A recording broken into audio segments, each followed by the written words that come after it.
Welcome back, everyone. I'm Vause. You're watching CNN Newsroom. A recent test by Russia of an anti-satellite missile has only added to an already dangerous field of space junk.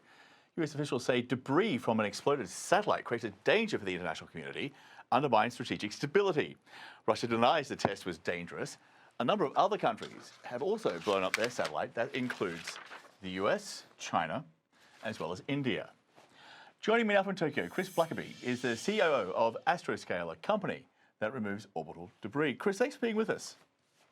Thanks, John. Thanks for having me. Okay, so soon after Russia carried out this test of an anti-satellite missile, the International Space Station received this call and was put on alert. Listen to this. Morning. Sorry for the early call. We were recently informed of a satellite breakup and need to have you guys start reviewing the safe haven procedure. It's 9.21.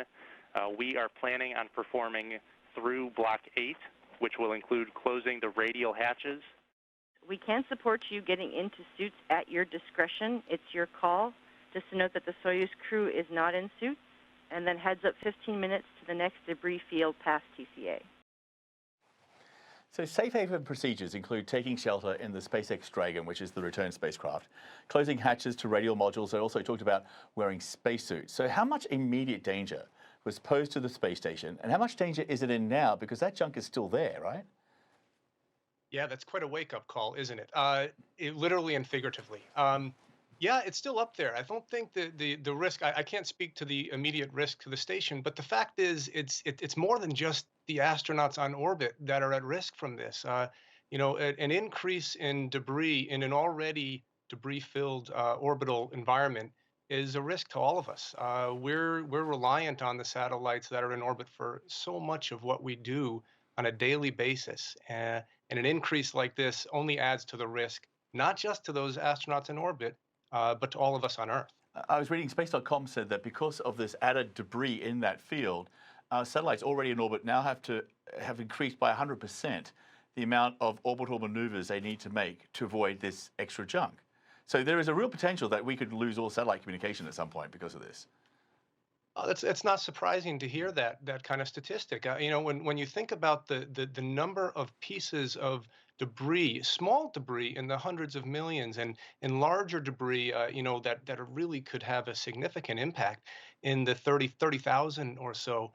You're looking at a real risk to what's a highway. Our orbit's like a highway, and it's a finite natural resource. And just like we need to protect the environment here on Earth, we really need to protect the environment in orbit. And when there's objects there, like the debris fields that were created, and like the significant amounts of other debris that are up there, they're not maneuverable.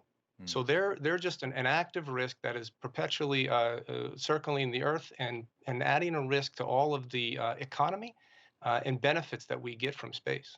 Well, the US Defense Secretary raised these safety concerns on Wednesday and addressed Russia by saying this. Here he is.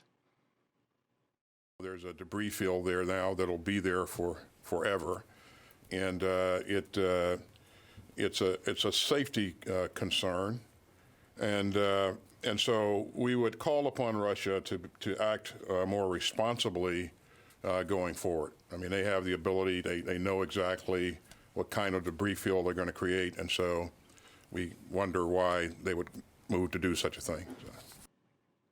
Why would they do such a thing?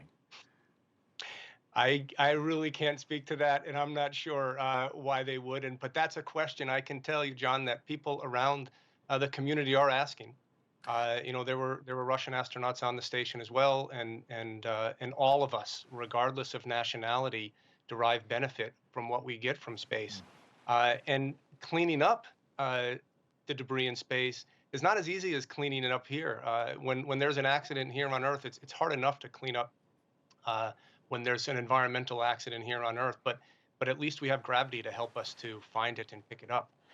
In orbit, it's spinning, it's going around the Earth, and it is staying up there for a long time. So the technical difficulty in cleaning up debris in orbit is significant. So what we really want to do is try to address that before it becomes debris like this. Yeah, according to your website, because this is what you guys do, you clean up orbital debris. There are more than 23,000 pieces of debris larger than 10 centimeters in diameter, hundreds of millions that are smaller. With up to tens of thousands of satellites launching in the coming years, these pieces of debris endanger a flourishing ecosystem in space. I'm wondering, is that part of the problem? That there are no restrictions on sending anything into orbit. You can send space junk, you can send William Shatner.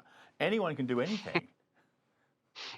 Yeah, it's a big technical problem to be able to find and capture a piece of debris in orbit. But as you're referencing here, it's also a policy problem, it's a commons issue. You hear the term tragedy of the commons. This is tragedy of the orbital commons. Not one country. There isn't one country that owns it, and so then there's not one that's specifically responsible for it. So it's going to take coordination. It's going to take cooperation. And it's going to take working together between governments, between the private sector and governments, with institutions. It's a multi-pronged issue, and we really want to be able to solve it, not just from developing the technologies that's going to help this, but also working on these policies that you reference, and also identifying the economic benefit. Because really, what this comes down to is it's also an economic problem. Just from a technological point of view, how do you clean up junk which is in orbit? How do you catch it, and how do you get rid of it? Yeah, so at Astroscale, we're focused on two aspects of that. One is limiting the risk of future debris, and the second is cleaning up debris that's already there. And so on the limiting risk of future debris, we actually just released something we're calling a docking plate. So we're proposing that satellite operators put this plate on there, the satellites, before it launches, that has a ferromagnetic material. And then we would launch a servicing satellite that has a magnetic arm at the end that can reach out and grab onto it and bring it out of commission if it fails. So it's kind of like a tow hitch on a car. And so that's a way that we see as the best way to limit the risk of future debris, satellites that haven't launched. Debris that's currently up there, it's tough. It's harder. And the capture mechanism there, we are developing robotic arm capability to grab onto failed satellites or upper stage rocket bodies, which are posing the greatest amount of risk.